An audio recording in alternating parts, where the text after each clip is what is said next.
Center, good morning to you on this Monday. Ian, now a hurricane, winds at 75, getting its act organized, that's for sure. Tracking into the eastern Gulf as a formidable Category 4 hurricane. Winds at peak at 140 miles per hour, friends. This is Wednesday at 2 o'clock in the morning. You'll notice longer term, we start to see it decreasing in intensity due to some wind shear, but we cannot let our guard down. Certainly, we're watching now around Tampa. Any of these areas in this cone of uncertainty could see a direct impact from this. There's a lot of uncertainty as we go longer term in the forecast cycle. Forecast modeling now beginning to tighten up a little bit more, but at the end of the line here, you can see a lot of disparity to the modeling. That creates a lot of uncertainty with our two global models here for you. This is the European right here, the GFS here.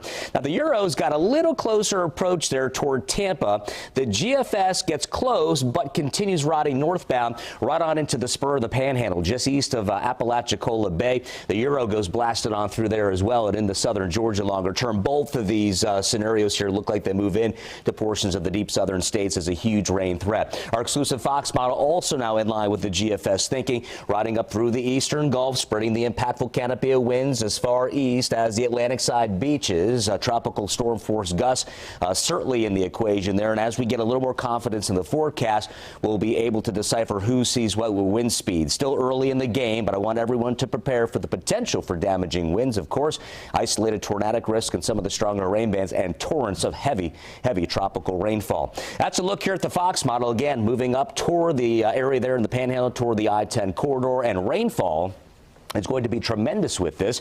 We're talking on the order here as we look longer term in excess of right around 24 inches in some locations. Modeling still gathering all the intel right now, and will begin to pave the way, it looks like, for a very heavy rain event in association with Hurricane Ian as we go longer term here in Central Florida. For more on local impacts, I do want to head over to Allison Gargaro now with more here, right here live in Studio A. Al?